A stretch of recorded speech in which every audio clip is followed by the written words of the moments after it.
Feliz y bendecido día, aprendiendo un curso de milagros. El secreto de la verdadera oración es olvidarte de las cosas que crees necesitar. Pedir algo específico es igual que ver el pecado primero y luego perdonarlo. Del mismo modo, al orar pasas por alto tus necesidades específicas, tal como las ves, y las dejas en manos de Dios. Ahí se convierten en los regalos que le haces, pues le dicen que no antepondrás otros dioses a Él, ni que quieres otro amor que el suyo. Este libro es un comienzo, no un final.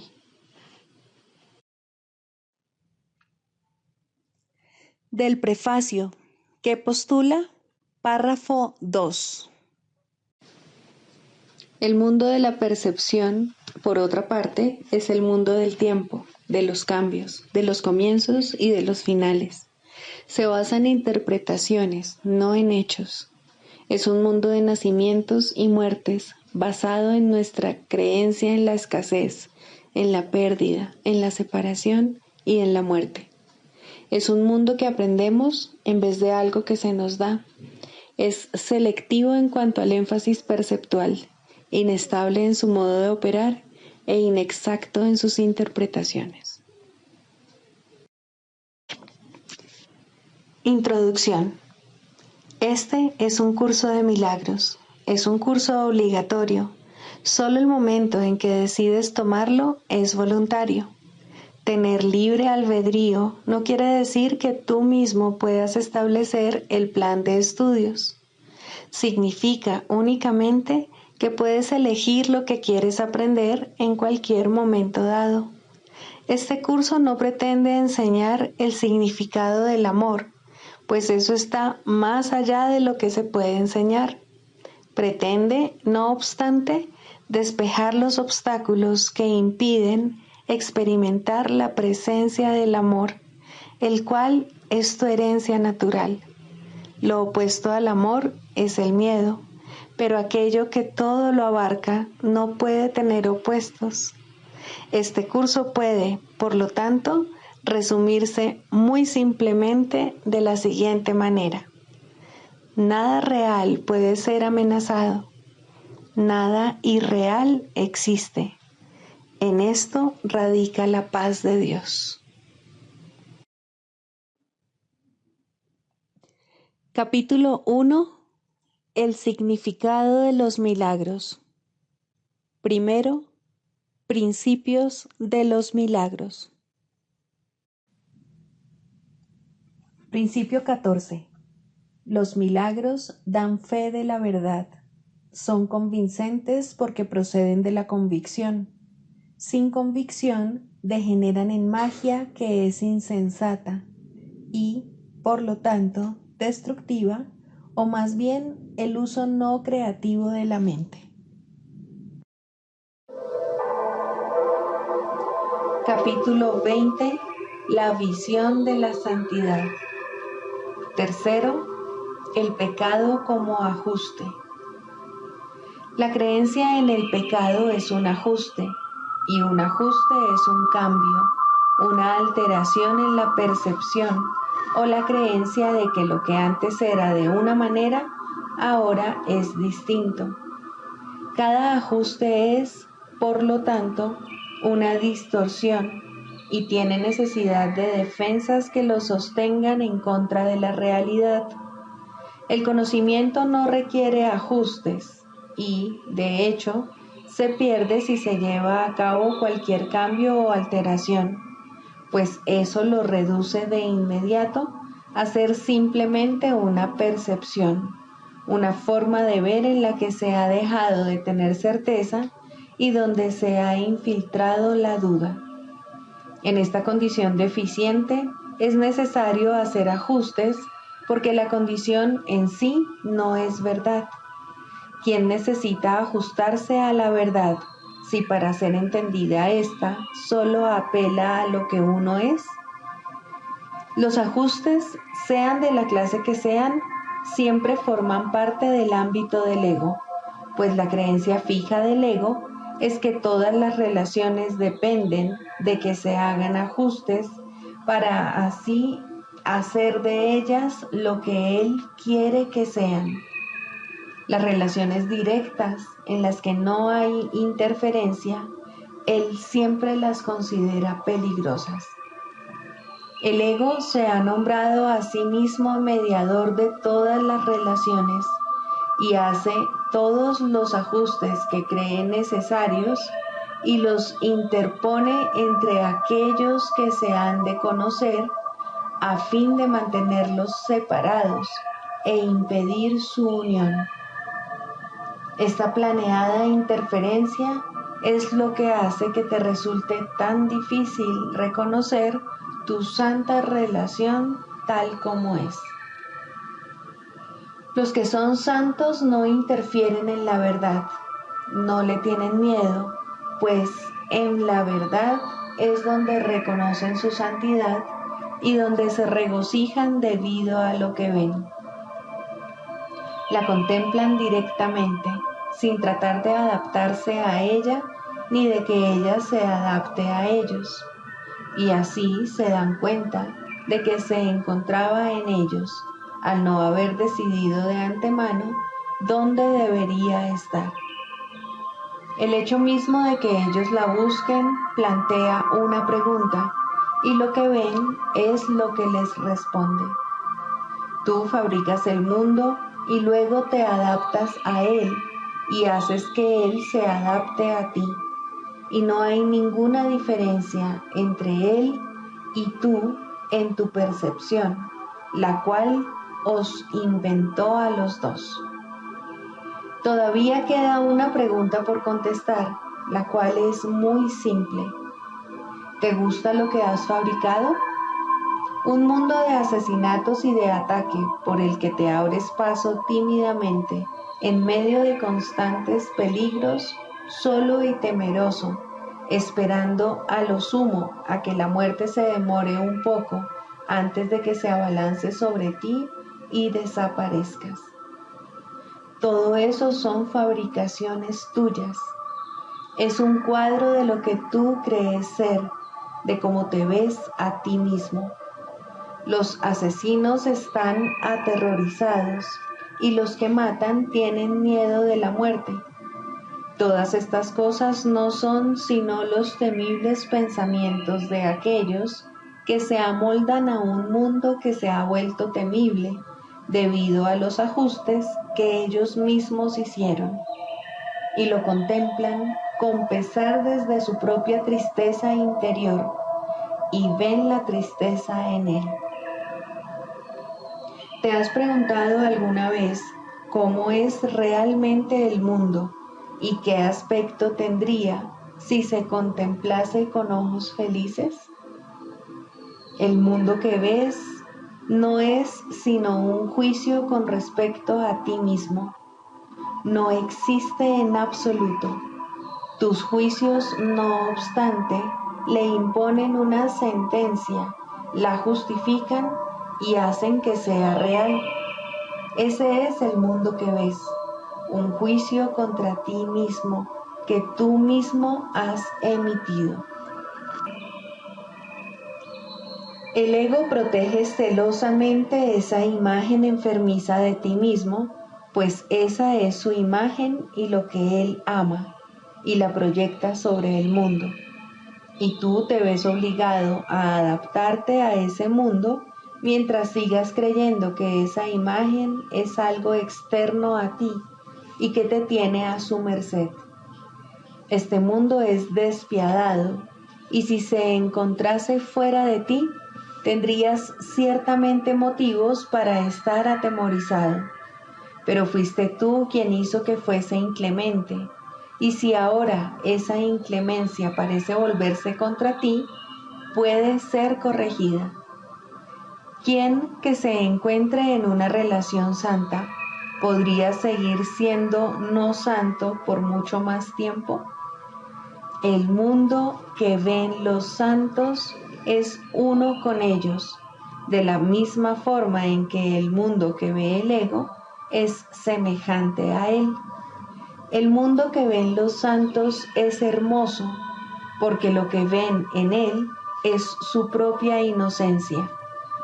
Ellos no le impusieron lo que tenía que ser, ni hicieron ajustes para que se amoldase a sus mandatos. Simplemente le preguntaron con un leve susurro, ¿quién eres? Y aquel que cuida de toda percepción le respondió, no aceptes los juicios del mundo como la respuesta a la pregunta, ¿quién soy? El mundo cree en el pecado, pero la creencia que lo fabricó, tal como tú lo ves, no se encuentra fuera de ti. No procures que el Hijo de Dios se adapte a su demencia. En él reside un extraño que, mientras vagaba sin rumbo, entró en la morada de la verdad, mas tal como vino, así se irá. Vino sin ningún propósito, pero no podrá permanecer ante la radiante luz que el Espíritu Santo te ofreció y que tú aceptaste. Pues bajo esta luz, el extraño se queda sin hogar y a ti se te da la bienvenida. No le preguntes a ese transeúnte, ¿quién soy? Él es la única cosa en todo el universo que no lo sabe. Sin embargo, es a él a quien se lo preguntas y esa es su respuesta a la que deseas amoldarte. Este pensamiento torvo y ferozmente arrogante y, sin embargo, tan ínfimo y carente de significado que su pasar a través del universo de la verdad ni siquiera se nota, se vuelve tu guía. A él te diriges para preguntarle el significado del universo y a lo único que es ciego en todo el universo vidente de la verdad, le preguntas, ¿cómo debo contemplar al Hijo de Dios? ¿Se le puede pedir que emita juicios a lo que está desprovisto de todo juicio? Y si ya lo has hecho, ¿creerías la respuesta que te da y te ajustarías a ella como si fuese cierta? El mundo que ves a tu alrededor es la respuesta que te dio, y tú le has conferido el poder de hacer los ajustes necesarios en el mundo para que su respuesta sea cierta. Le preguntaste a ese soplo de locura que te explicase el significado de tu relación no santa, e hiciste que ésta se ajustase a su descabellada respuesta. ¿Te hizo eso feliz? ¿Te reuniste acaso jubilosamente con tu hermano para bendecir al Hijo de Dios y darle las gracias por toda la felicidad que os ha brindado? ¿Has reconocido acaso a tu hermano como el eterno regalo que Dios te dio? ¿Has visto la santidad que irradia en cada uno de vosotros para bendecir al otro? Ese es el propósito de tu relación santa. No le preguntes cuáles son los medios necesarios para su consecución a la única cosa que haría todo lo posible para que siguiese siendo no santa. No le otorgues el poder de adaptar los medios al fin. Los que llevan años aprisionados con pesadas cadenas, hambrientos y demacrados, débiles y exhaustos, con los ojos aclimatados a la oscuridad desde hace tanto tiempo que ni siquiera recuerdan la luz, no se ponen a saltar de alegría en el instante en que se les pone en libertad. Tardan algún tiempo en comprender lo que es la libertad. Andabas a tientas en el polvo y encontraste la mano de tu hermano, indeciso de si soltarla o bien asirte a la vida por tanto tiempo olvidada.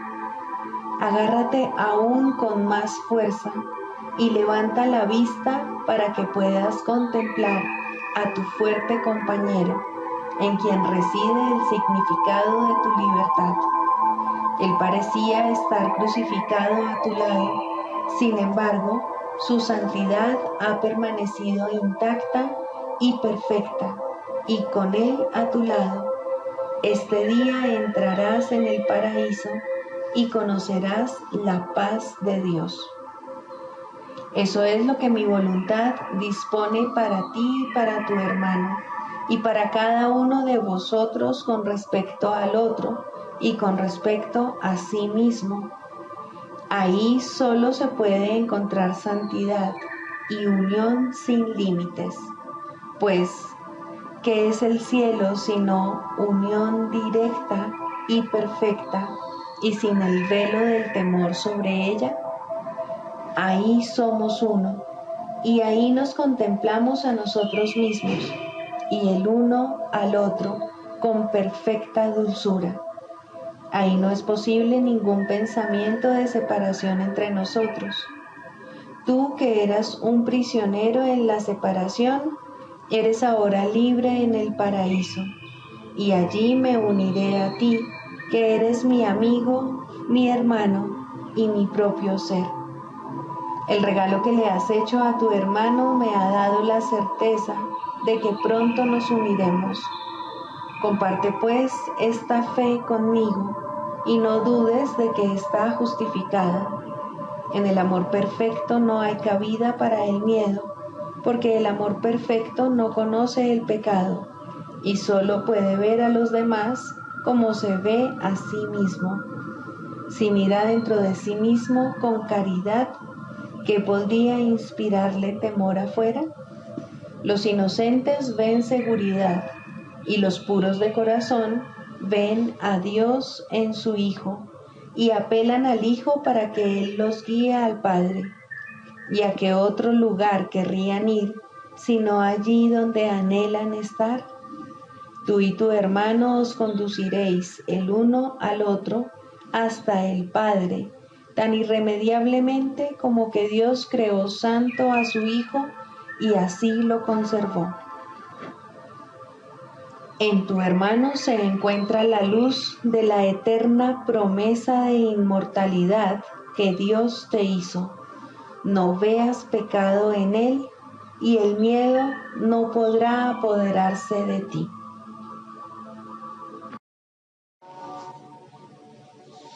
Lección 76. No me gobiernan otras leyes que las de Dios. Hemos visto antes cuántas cosas absurdas te han parecido ser la salvación. Cada una de ellas te ha aprisionado con leyes tan absurdas como ellas mismas. Sin embargo, no estás aprisionado por ninguna de esas cosas. Mas, para comprender que esto es cierto, primero te tienes que dar cuenta de que la salvación no se encuentra en ninguna de ellas. Mientras la busques en cosas que no tienen sentido, te atarás a ti mismo a las leyes que tampoco tienen sentido, y de esta manera tratarás de probar que la salvación está donde no está. Hoy nos alegraremos de que no puedas probarlo, pues si pudieses, buscarías la salvación eternamente donde no está y jamás la hallarías. La idea de hoy te repite una vez más cuán simple es la salvación. Búscala allí donde te espera y allí la hallarás. No la busques en ninguna otra parte, pues no está en ninguna otra parte. Piensa en la liberación que te brinda el reconocimiento de que no estás atado a las extrañas y enrevesadas leyes que has promulgado para que te salven. ¿Crees realmente que te morirías de hambre a menos que tengas fajos de tiras de papel moneda y montones de discos de metal? ¿Crees realmente que una pequeña píldora que te tomes o que cierto fluido inyectado en tus venas con una fina aguja te resguardará de las enfermedades y de la muerte? ¿Crees realmente que estás solo, a no ser que otro cuerpo esté contigo? La demencia es la que piensa estas cosas. Tú las llamas leyes y las anotas bajo diferentes nombres en un extenso catálogo de rituales que no sirven para nada ni tienen ningún propósito. Crees que debes obedecer las leyes de la medicina, de la economía y de la salud. Protege el cuerpo y te salvarás. Eso no son leyes, sino locura. El cuerpo se ve amenazado por la mente que se ha hecho daño a sí misma. El cuerpo sufre solo para que la mente no pueda darse cuenta de que es la víctima de sí misma. El sufrimiento corporal es una máscara de la que la mente se vale para ocultar lo que realmente sufre. No quiere entender que es su propia enemiga, que se ataca a sí misma y que quiere morir. De esto es de lo que tus leyes quieren salvar al cuerpo. Para esto es para lo que crees ser un cuerpo. No hay más leyes que las de Dios. Esto necesita repetirse una y otra vez hasta que te des cuenta de que es aplicable a todo lo que has hecho en oposición a la voluntad de Dios. Tu magia no tiene sentido. Lo que pretendes salvar no existe. Únicamente lo que pretende ocultar te salvará. Las leyes de Dios jamás pueden ser reemplazadas. Dedicaremos el día de hoy a regocijarnos de que así sea. No es esta una verdad que queramos seguir ocultando. En lugar de ello, nos daremos cuenta de que es una verdad que nos mantiene libres para siempre. La magia aprisiona, pero las leyes de Dios liberan. La luz ha llegado porque no hay más leyes que las de Él. Comenzaremos hoy las sesiones de práctica más largas con un breve repaso de las diferentes clases de leyes que hemos creído necesario acatar. Estas incluyen, por ejemplo, las leyes de la nutrición, de la inmunización, de los medicamentos y de la protección del cuerpo en las innumerables maneras en que ésta se lleva a cabo. Crees también en las leyes de la amistad, de las buenas relaciones y de la reciprocidad. Puede que hasta incluso creas que hay leyes que regulan lo que es de Dios y lo que es tuyo. Muchas religiones se han basado en eso. Dichas religiones no salvan, sino que condenan en nombre del cielo. En cualquier caso, sus leyes no son más extrañas que otras leyes, que tú crees que debes obedecer para estar a salvo. No hay más leyes que las de Dios. Desecha hoy todas tus insensatas creencias mágicas y mantén la mente en un estado de silenciosa preparación para escuchar la voz que te dice la verdad. Estarás escuchando a uno que te dice que de acuerdo con las leyes de Dios, las pérdidas no existen. No se hacen ni se reciben pagos, no se pueden hacer intercambios, no hay sustitutos y ninguna cosa es reemplazada por otra. Las leyes de Dios dan eternamente sin jamás quitar nada. Escucha a aquel que te dice esto y date cuenta de cuán insensatas son las leyes que tú pensabas regían el mundo que creías ver. Sigue prestando atención. Él te dirá más. Te hablará del amor que tu Padre te profesa, de la infinita dicha que te ofrece, de la ardiente añoranza que siente por su único Hijo, creado como su canal de creación, pero que éste le niega debido a su creencia en el infierno.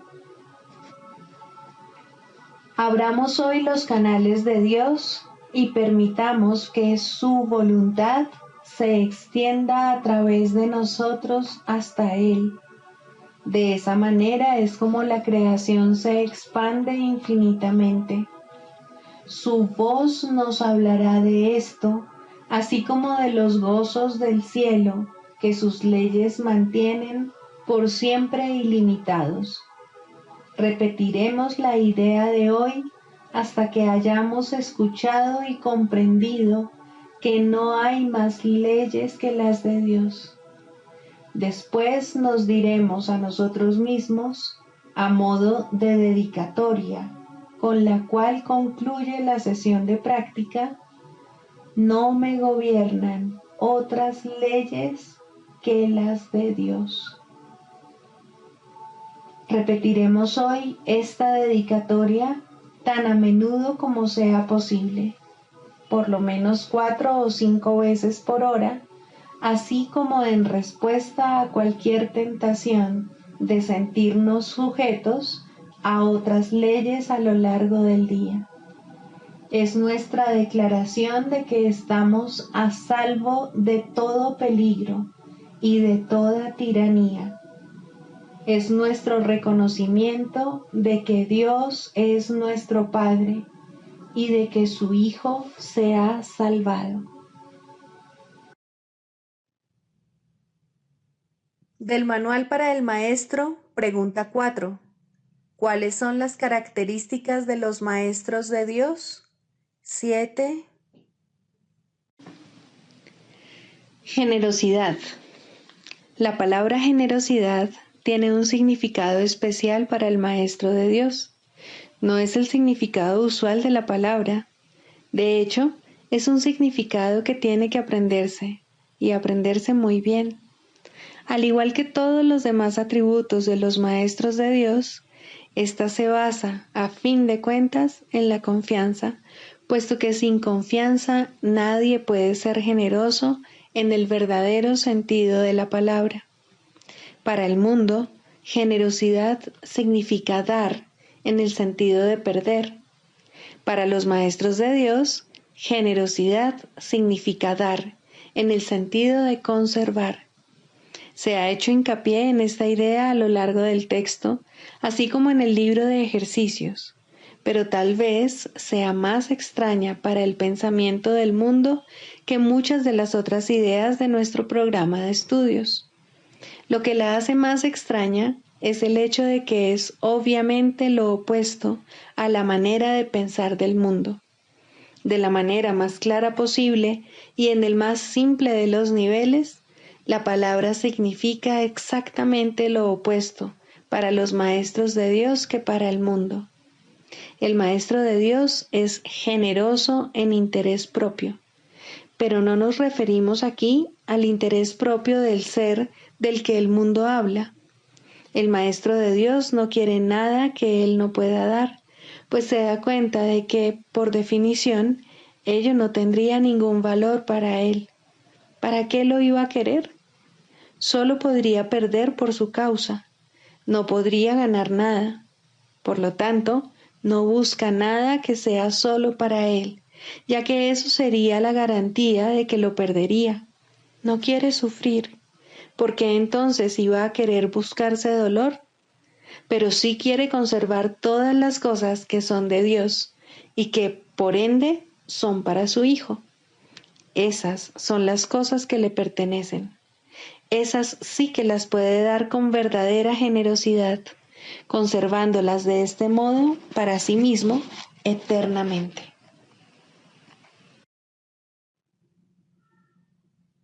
Manual para el Maestro, pregunta 17. ¿Cómo lidian los maestros de Dios con los pensamientos mágicos? Esta es una pregunta crucial, tanto para el maestro como para el alumno. Si no se trata bien este asunto, el maestro de Dios se habrá hecho daño a sí mismo y habrá atacado a su alumno. Esto refuerza el miedo y hace que la magia les parezca real a ambos. La manera de lidiar con la magia es, por lo tanto, una de las lecciones fundamentales que el maestro de Dios tiene que aprender cabalmente. Su responsabilidad principal al respecto es no atacarla, Si un pensamiento mágico despierta hostilidad, de la clase que sea, el Maestro de Dios puede estar seguro de que está reforzando su propia creencia en el pecado y de que se ha condenado a sí mismo. Puede estar seguro además que les ha abierto las puertas a la depresión, al miedo, al desastre. Que recuerde entonces que no es esto lo que quiere enseñar, porque no es esto lo que quiere aprender. Existe, no obstante, la tentación de responder a la magia de tal manera que ello la refuerza. Y esto no es siempre obvio. De hecho, puede estar fácilmente oculto bajo un aparente deseo de ayudar. Este doble deseo es lo que hace que la ayuda no sirva de gran cosa y que inevitablemente produzca resultados indeseables. Tampoco se debe olvidar que el resultado que se produzca será el mismo para él que para el alumno. ¿Cuántas veces se ha subrayado el hecho de que solo te das a ti mismo? ¿Y dónde podría observarse esto con mayor claridad que en los tipos de ayuda que el Maestro de Dios presta a aquellos que necesitan su ayuda? En estas situaciones es donde más claramente se le da su propio regalo, pues Él solo dará lo que haya elegido para sí mismo. Y en ese regalo reside su juicio acerca del Santo Hijo de Dios. Lo más fácil es permitir que el error se corrija allí donde es más evidente, y los errores se conocen por sus resultados. Una lección que verdaderamente se ha enseñado no puede conducir sino a la liberación del maestro y del alumno, que han compartido un mismo propósito. El ataque puede producirse únicamente si han percibido objetivos separados, y este debe ser el caso si el resultado es cualquier otra cosa que no sea dicha. El hecho de que el Maestro de Dios tenga una sola meta hace que el objetivo dividido del alumno se enfoque en una sola dirección y que la llamada de ayuda se convierta en su única petición. Esta se contesta fácilmente con una sola respuesta, y esta respuesta llegará sin lugar a dudas a la mente del maestro. Desde ahí irradiará a la mente del alumno, haciéndola así una con la suya. Tal vez sea útil recordar que nadie puede enfadarse con un hecho. Son siempre las interpretaciones las que dan lugar a las emociones negativas, aunque éstas parezcan estar justificadas por lo que aparentemente son los hechos o por la intensidad del enfado suscitado. Este puede adoptar la forma de una ligera irritación, tal vez demasiado leve como para ni siquiera poderse notar claramente, o puede también manifestarse en forma de una ira desbordada, acompañada de pensamientos de violencia, imaginados o aparentemente perpetrados. Esto no importa.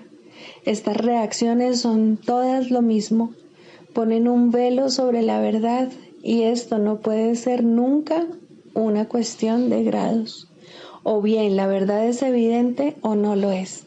No puede ser reconocida solo a medias. El que no es consciente de la verdad no puede sino estar contemplando ilusiones. Reaccionar con ira ante cualquier pensamiento mágico que se haya percibido es una de las causas básicas del temor. Examina lo que esta reacción significa y se hará evidente el lugar central que ocupa en el sistema de pensamiento del mundo. El pensamiento mágico, por su mera presencia, da por sentada la separación entre Dios y nosotros. Afirma de la forma más clara posible que la mente que cree tener una voluntad separada y capaz de oponerse a la voluntad de Dios, cree también que puede triunfar en su empeño. Es obvio que esto no es cierto. Sin embargo, es igualmente obvio que se puede creer que lo es. Y ahí es donde la culpabilidad tiene su origen. Aquel que usurpa el lugar de Dios y se lo queda para sí mismo, tiene ahora un enemigo mortal. Y ahora él mismo tiene que encargarse de su propia protección y construir un escudo con que mantenerse a salvo de una furia tenaz y de una venganza insaciable. ¿Cómo se puede resolver esta injusta batalla? Su final es inevitable, pues su desenlace no puede ser otro que la muerte. ¿Cómo entonces puede uno confiar en sus propias defensas? Una vez más, pues, hay que recurrir a la magia. Olvídate de la batalla, acéptala como un hecho y luego olvídate de ella. No recuerdes las ínfimas probabilidades que tienes de ganar. No recuerdes la magnitud del enemigo, ni pienses cuán débil eres en comparación con él. Acepta tu estado de separación, pero no recuerdes cómo se originó. Cree que has ganado la batalla, pero no conserves el más mínimo recuerdo de quién es realmente tu formidable contrincante. Al proyectar tu olvido sobre él, te parecerá que él se ha olvidado también. Mas, ¿cuál va a ser ahora tu reacción ante todos los pensamientos mágicos? No pueden sino volver a despertar tu culpabilidad durmiente que has ocultado pero no has abandonado. Cada uno le dice claramente a tu mente atemorizada: has usurpado el lugar de Dios, no creas que Él lo ha olvidado. Aquí es donde más vívidamente se ve reflejado el temor a Dios, pues en ese pensamiento la culpabilidad ha elevado la locura al trono del mismo Dios. Y ahora ya no queda ninguna esperanza, excepto la de matar. En eso estriba ahora la salvación. Un padre iracundo persigue a su hijo culpable.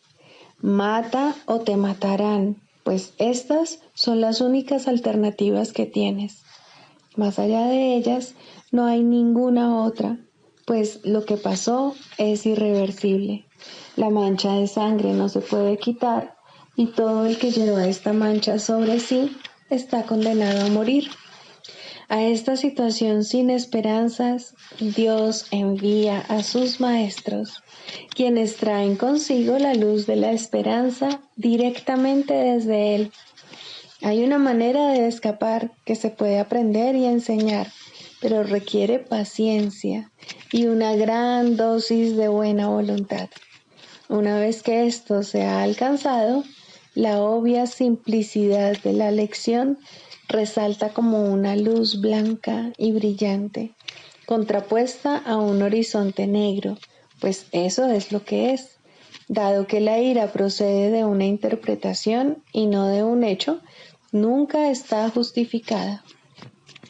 Una vez que esto se entiende, aunque solo sea en parte, el camino queda despejado. Ahora es posible dar el siguiente paso. Por fin se puede hacer otra interpretación. Los pensamientos mágicos no tienen que conducir necesariamente a la condenación, pues no tienen realmente el poder de suscitar la culpabilidad, de modo que pueden pasarse por alto y olvidarse en el verdadero sentido de la palabra. La locura tan solo aparenta ser algo terrible. En realidad no puede hacer nada, pues no tiene ningún poder. Al igual que la magia, que se convierte en su sirviente, ni ataca ni protege. Verla y reconocer su sistema de pensamiento es ver lo que no es nada. ¿Puede acaso lo que no es nada suscitar ira? Difícilmente. Recuerda, Maestro de Dios, que la ira reconoce una realidad que no existe. No obstante, es un testigo fidedigno de que tú crees en ella como si se tratase de un hecho. Ahora no podrás escapar hasta que te des cuenta de que has estado reaccionando a tus propias interpretaciones, las cuales habías proyectado sobre el mundo externo. Permite que se te despoje de esa siniestra espada. La muerte no existe, la espada tampoco. El temor a Dios carece de causa. Su amor, en cambio, es la causa de todo lo que está más allá de todo temor, y es, por lo tanto, por siempre real y eternamente verdad. Clarificación de términos. El ego, el milagro. Las ilusiones no perdurarán. Su final es indudable y eso es lo único que es seguro en su mundo. Por eso es por lo que es el mundo del ego. ¿Qué es el ego? El ego no es más que un sueño de lo que en realidad eres. Un pensamiento de que estás separado de tu creador y un deseo de ser lo que él no creó. El ego es un producto de la locura, no de la realidad. Es tan solo un nombre para lo innombrable, un símbolo de lo imposible, una elección de opciones que no existen. Le damos un nombre solo para que nos ayude a entender que no es más que un pensamiento ancestral según el cual aquello que se ha inventado es inmortal. Mas, ¿qué podría proceder de ello excepto un sueño que, al igual que todos los demás sueños, tan solo puede terminar en la muerte? ¿Qué es el ego? El ego no es nada, pero se manifiesta de tal forma que parece ser algo. En un mundo de formas no se puede negar al ego, pues solo él parece real. Mas, ¿podría el Hijo de Dios, tal como su Padre lo creó, morar en una forma o en un mundo de formas? Si alguien te pide que definas al ego y expliques cómo se originó, es porque cree que el ego es real e intenta, por definición, asegurarse de que su naturaleza ilusiva quede oculta tras las palabras que parecen otorgarle realidad.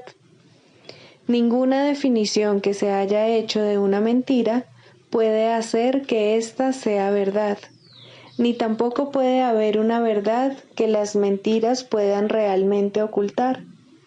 La irrealidad del ego no se niega con palabras, ni su significado se vuelve claro por el hecho de que su naturaleza parezca tener una forma. ¿Quién puede definir lo indefinible? Sin embargo, incluso para esto hay una respuesta. No podemos formular realmente una definición de lo que es el ego, pero sí podemos decir lo que no es. Y esto lo podemos ver con perfecta claridad. Basándonos en eso, podemos deducir lo que es. Observa su opuesto y verás la única respuesta que tiene sentido.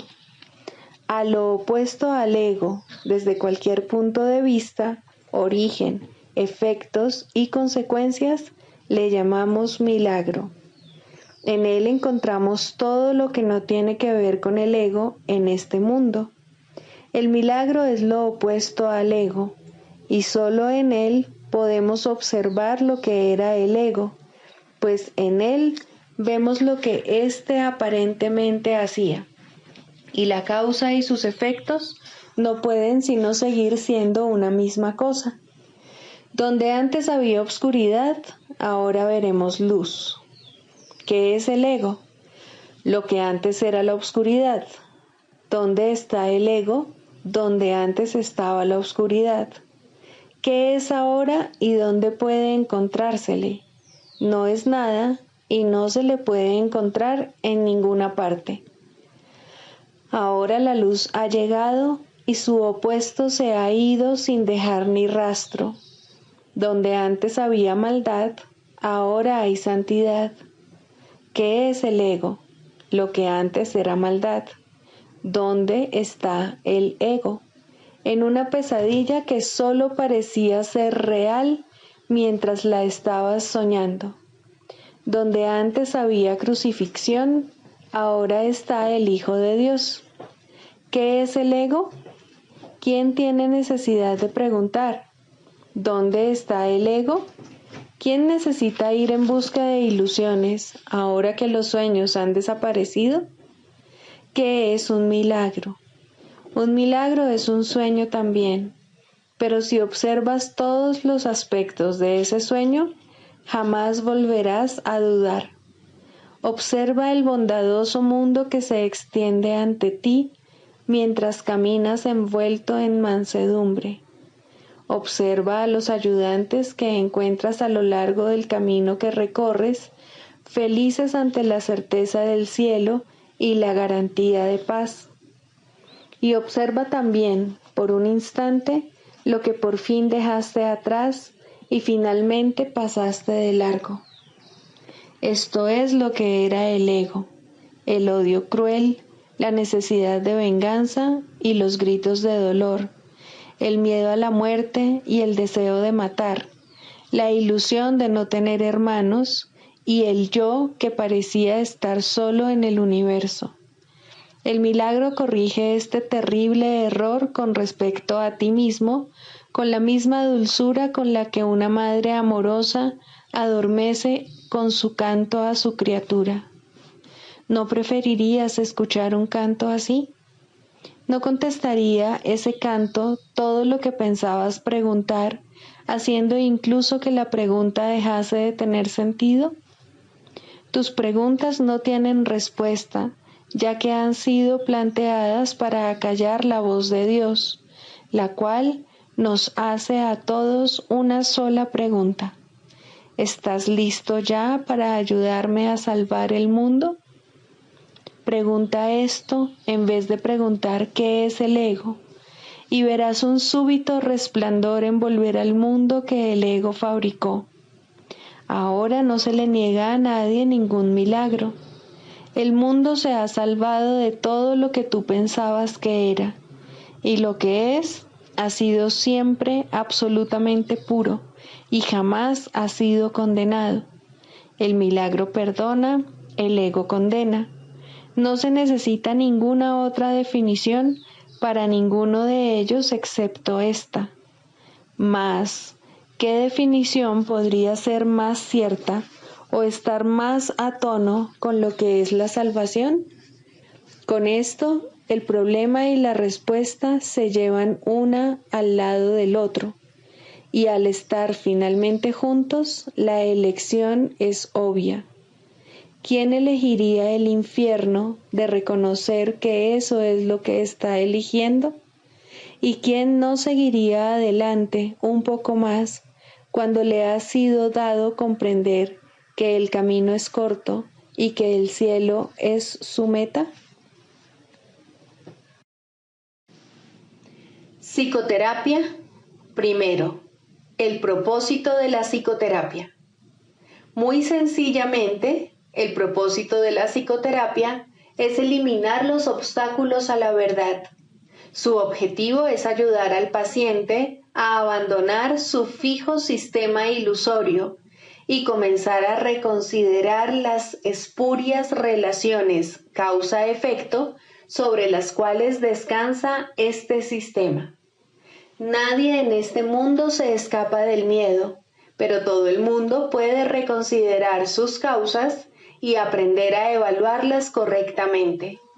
Dios ha dado a todo el mundo un maestro cuya sabiduría y ayuda sobrepasan ampliamente cualesquiera contribuciones que un terapeuta terrenal pueda proveer. Sin embargo, hay momentos y situaciones en las cuales una relación terrenal paciente-psicoterapeuta se convierte en la manera a través de la cual él ofrece sus más grandes regalos a ambos.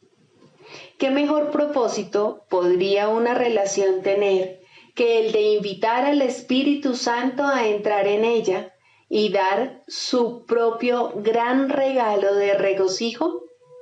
¿Qué más alta meta podría haber para cualquiera que la de aprender a invocar a Dios y escuchar su respuesta? ¿Y qué objetivo más trascendente puede haber que el de evocar el camino, la verdad y la vida y recordar a Dios? Ayudar en esto es el propósito correcto de la psicoterapia. ¿Podría algo ser más santo? Pues la psicoterapia, entendida correctamente, enseña el perdón y ayuda al paciente a reconocerlo y a aceptarlo. y en su sanación el terapeuta se perdona junto con él. Todo el que necesita ayuda, sin importar la forma de su sufrimiento, se está atacando a sí mismo y como consecuencia de ello, la paz de su mente está sufriendo. Estas tendencias a menudo se describen como autodestructivas y con frecuencia el paciente mismo las percibe de esa forma. De lo que no se da cuenta y lo que necesita aprender es que ese yo que puede atacar y también ser atacado es un concepto que él ha fabricado. Aún más, lo atesora, lo defiende y en ocasiones incluso se encuentra dispuesto a sacrificar su vida en nombre de ese yo, pues lo considera su propio ser. Lo ve como algo que se afecta, que reacciona a fuerzas externas según ellas lo requieren y que se encuentra indefenso en medio del poder del mundo. La psicoterapia, entonces, debe restablecer a su conciencia la habilidad para tomar sus propias decisiones. Debe disponerse a revertir su pensamiento y a entender que aquello que él creyó que proyectaba sus efectos sobre él era fabricado por sus propias proyecciones sobre el mundo. Por tanto, el mundo que ve no existe. Hasta que esto se acepte, al menos en parte, el paciente no puede verse a sí mismo como realmente capaz de tomar decisiones y luchará contra su libertad por creer que se trata de su esclavitud. El paciente no necesita pensar que la verdad es Dios para tener progresos en la salvación, pero debe comenzar a separar la verdad de la ilusión al reconocer que no son lo mismo y al estar paulatinamente más dispuesto a ver las ilusiones como falsas y a aceptar la verdad como tal. Su maestro lo conducirá desde ahí, tan lejos como se encuentre dispuesto a llegar. La psicoterapia solo puede ahorrarle tiempo. El Espíritu Santo usa el tiempo como lo considera mejor, y Él nunca se equivoca. La psicoterapia, bajo su dirección, es uno de los medios que usa para ahorrar tiempo y para preparar maestros adicionales para su obra. La ayuda que Él comienza y dirige no tiene fin. Cualquiera que sea la ruta que Él elija, toda psicoterapia finalmente conduce a Dios. Pero eso se le deja a Él. Todos somos sus psicoterapeutas, pues quiere que todos seamos sanados en Él. El canto de la oración. Segundo, la escalera de la oración.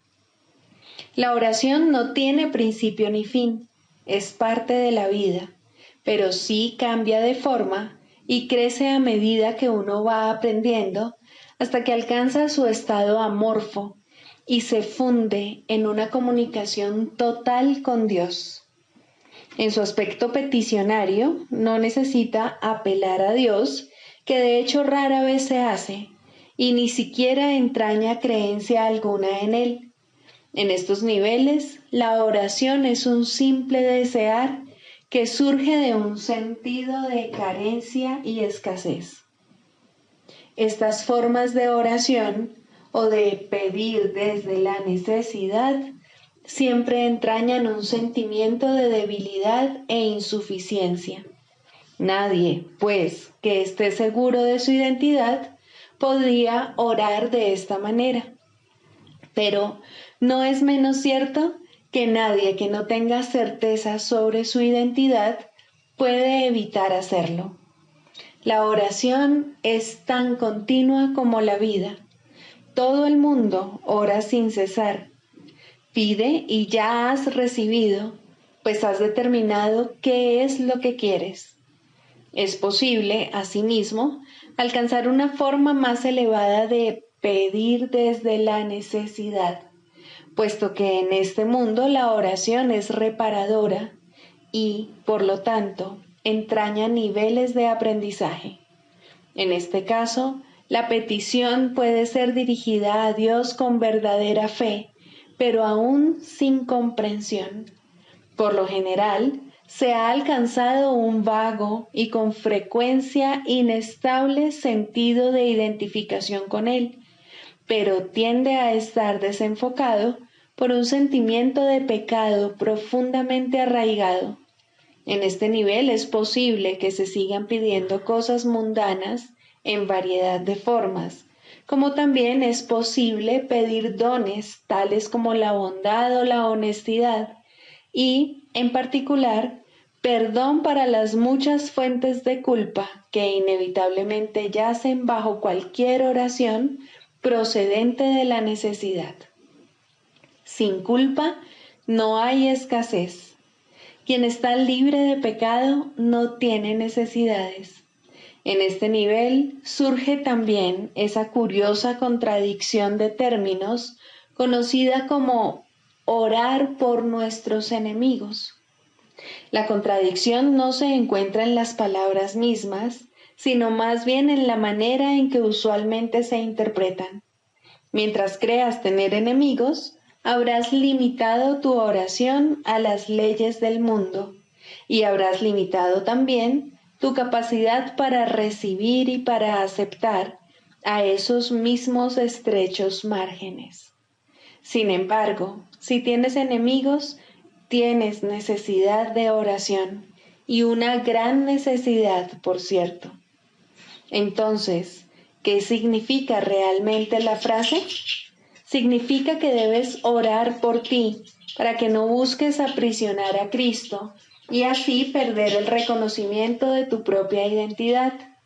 No traiciones a nadie o te traicionarás a ti mismo. Un enemigo es el símbolo de un Cristo prisionero. ¿Y quién podría ser él sino tú mismo? Orar por los enemigos se convierte de este modo en una manera de orar por tu propia libertad. Ahora ha dejado de ser una contradicción. Se ha convertido en una declaración de la unidad de Cristo y el reconocimiento de su impecabilidad. Ahora se ha vuelto santa, pues reconoce al Hijo de Dios tal como fue creado. Nunca olvides que la oración, en cualquiera de sus niveles, es siempre para uno mismo. Si te unes a alguien en oración, lo haces parte de ti. El enemigo eres tú, al igual que eres el Cristo. Por ello, antes de hacerse santa, la oración es una elección. Tú no eliges por otro, solo puedes elegir por ti mismo. Ora verdaderamente por tus enemigos, pues en esto radica tu propia salvación. Perdónalos por tus pecados y serás realmente perdonado. La oración es una escalera que llega hasta el cielo. En lo alto se produce una transformación muy similar a la tuya, pues la oración es parte de ti. Las cosas de la tierra se dejan atrás y ya no se recuerdan más. No se hacen peticiones, puesto que nada falta. Se reconoce plenamente que la identidad en Cristo es algo eterno, incorruptible y más allá de todo cambio. La luz ha dejado de titilar y nunca se apagará.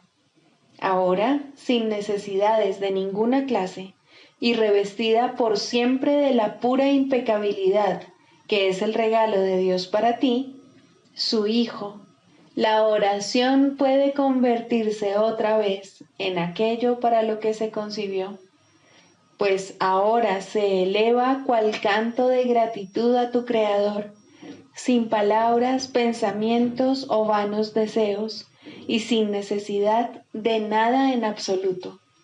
De este modo se extiende como estaba destinada a hacerlo, y por esta ofrenda Dios mismo da las gracias.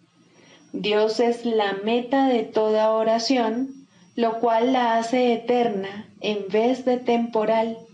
No tiene comienzo, pues la meta no ha cambiado jamás.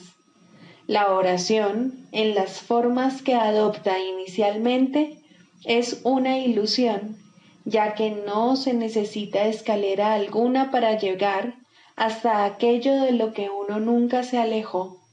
No obstante, la oración forma parte del perdón, mientras éste, que de por sí es una ilusión, continúe sin lograrse. La oración estará ligada al aprendizaje hasta que el objetivo del aprendizaje se haya alcanzado, y entonces todas las cosas se transformarán al unísono y retornarán libres de toda mancha a la mente de Dios. Al encontrarse más allá de lo que se puede aprender, este estado es indescriptible. Es necesario, no obstante, entender las etapas por las que hay que pasar para su obtención, si la paz ha de ser restaurada en el Hijo de Dios, quien vive ahora en la ilusión de la muerte y el temor de Dios. Sigamos a Jesús haciendo del perdón algo tan natural como respirar y algo tan vital como el aire. Amén.